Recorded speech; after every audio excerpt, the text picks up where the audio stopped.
Luka, when did you first hear about vapes? I first heard about vapes the summer before my freshman year. Well, let me do that without that. Oh, you're doing good.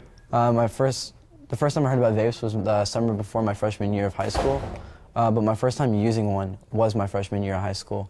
I had kind of seen people using these larger tank and mod vapes, and I was like, okay, that's cool, like, there's a big cloud. But the electronic cigarettes like Joule, it was my freshman year of high school.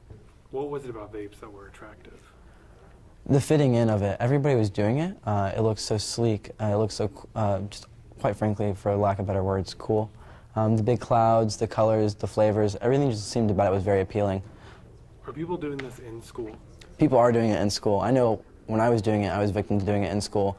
Oftentimes you'll hear the bathroom referred to as the Joule lounge or the Joule room. That's real? That's a very common thing in common culture for high school, is the Joule lounge or Joule room as the bathroom. And then in the classroom, you know, it's so easy to just get something and hide it in your sleeve and just hit it like that, or just put your head down on a desk. Did you ever get caught doing it in school? I definitely did not get caught in school. If I had, things would have been a little bit different. Did you have friends that get caught? Yes, I had a lot of friends that got caught. Is a lot of it just going under the radar, or are people paying attention to it? At first it's under the radar, but I think now people are starting to pay more attention to it, which is needed. Do I think it's in schools it's getting as much attention as it should? No. I've heard of some schools getting like vape detectors, so if there's like a smoke from a vape, it gets detected, which is much needed. But it's hard to tell in a classroom. Like if you're a teacher and you have your back turned or you're just grading papers, I understand it's hard to, but we need to have better ways to figure out how to get these off campuses. What was the worst thing that happened to you because of vaping? It was two things. It was rehab, which was also the best thing, but it was the seizure.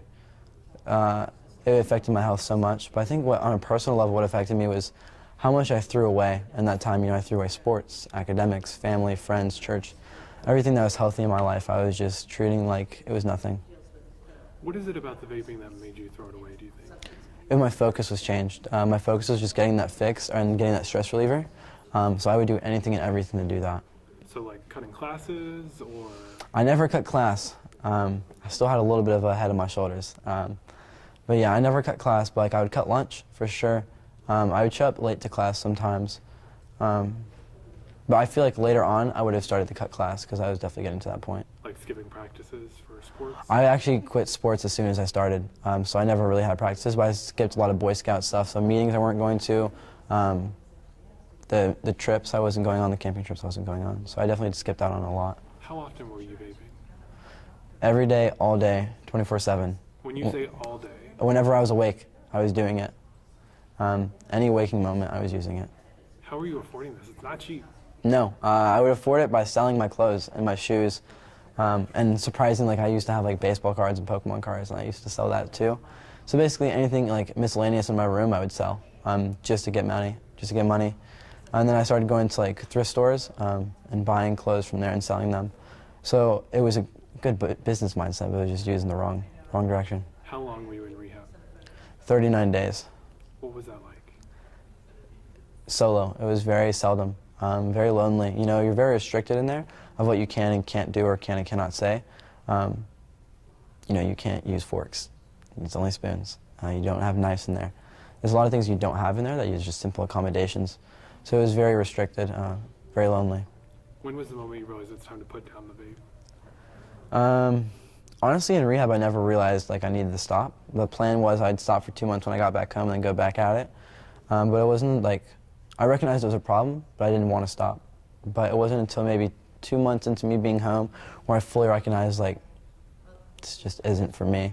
You know, I started being an advocate then, so the scrutiny I would get for relapsing would be big. And then the things that were going on at home, just my quality of life was better without it. I just recognized I didn't need it. What would you tell your friends thinking about vaping? People who already vape or don't. Someone who like is thinking about it, a freshman. Don't do it. You don't need to do it. Why? That's the biggest thing is why. And if they tell me it's for stress reliever, curiosity, my same answer would be, no matter what your cause is, there's a healthier way to do that. You don't need that. Same person with or without it. What about people who already vape? You're better off without it. Exactly what I was saying in my speech is take things day by day. You know, you're the same person with or without it. There's better, healthier alternatives. It's not something that's going to last forever. That head rush isn't going to last forever. That device isn't going to last forever. Eventually, you're going to have to find something else to substitute it, so might as well make it healthy. Anything else you want people to know? No, not really. When was the moment you realized you were hooked? There's one that I never admitted it to myself. I kept on denying, but there was one point where I recognized I was very hooked. So if you get an old, I don't want to tell people how to use, but I'll tell them anyways. So if you get an old phone charger and you cut the cable and you cut it, you have the wires, and all it is those wires it produces heat. And I remember sitting in my room on my floor in a corner with an iPhone charger that was cut at the end with a little pod in the corner. And I remember sitting there for 30 minutes just trying to figure out how to get one little hit. And that's when I was recognized, I was like, okay, what was that this like is extreme. to realize that?